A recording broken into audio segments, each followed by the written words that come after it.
We've all heard the old joke, how many people does it take to change a light bulb?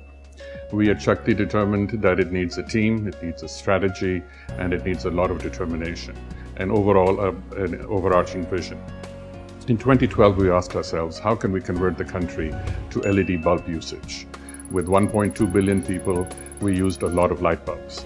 And with our growing population, increasing levels of energy access, improving economic levels of development, and the move towards urbanization, we expected this number to continue to increase.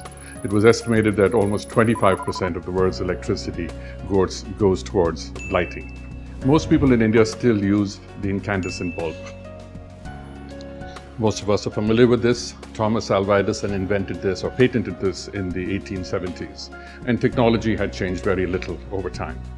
Essentially, a filament through which electricity passed and which glowed. Those of you who remember having touched one of these bulbs soon after it switched off recall how hot it can get. And therein lay the essential problem with its efficiency. Almost 90% of the energy that went into lighting the bulb actually was wasted as heat, and only 10% translated into light. There lay the LED bulb's essential advantage from an efficiency point of view, because most of the energy in an LED bulb was translated into light. Recognizing the importance of LED lighting technology, the Nobel Committee awarded its 2014 Prize for Physics to a group of researchers who had developed and made advancements in LED lighting. It is worth remembering that an LED bulb rated 7 watts generates as much light as an incandescent bulb rated 60 watts, and that CFL bulbs consume twice as much electricity as their equivalents in LED. So the logic was clear, but what was the problem? The problem was cost. In 2012, when we started this exercises, the average incandescent bulb cost maybe 20 rupees, while the LED bulb cost 1,000, which was a huge difference in price. This was because the LED bulbs were all imported and there was no local manufacturing activity, given the low levels of demand.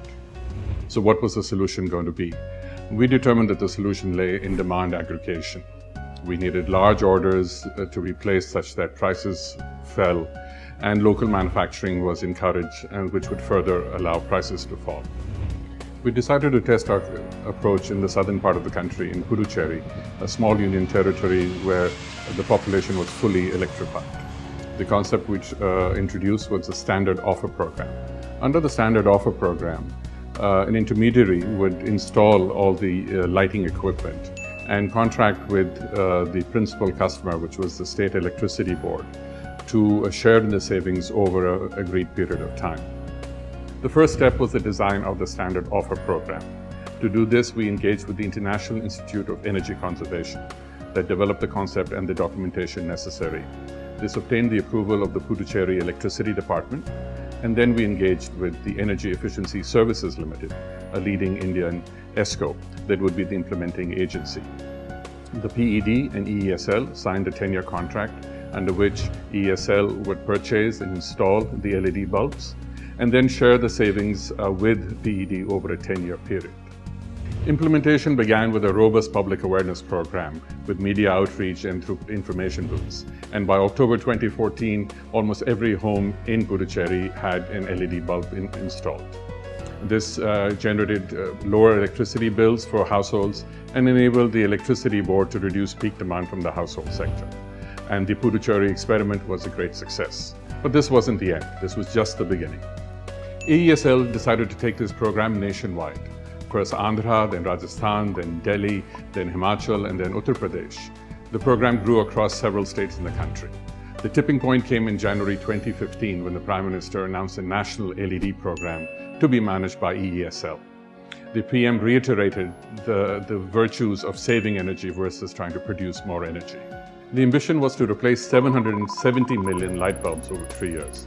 As on date, on April 2016, we have replaced 100 million light bulbs under this scheme.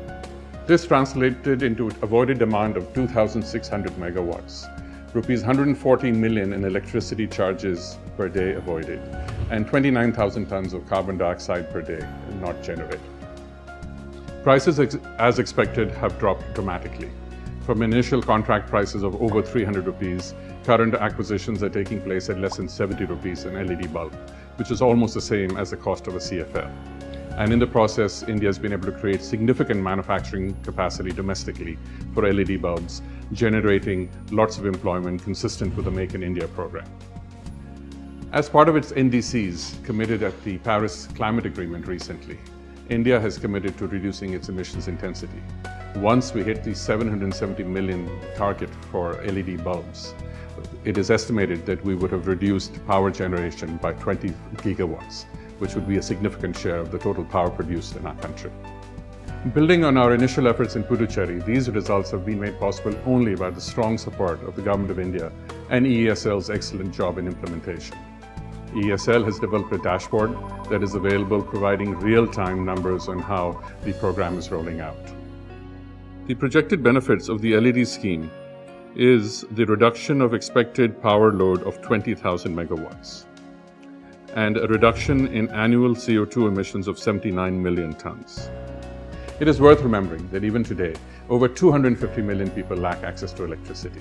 One of the first needs is lighting, and the provision of LED light bulbs will greatly enhance the ability of these individuals of accessing lighting once electricity reaches them.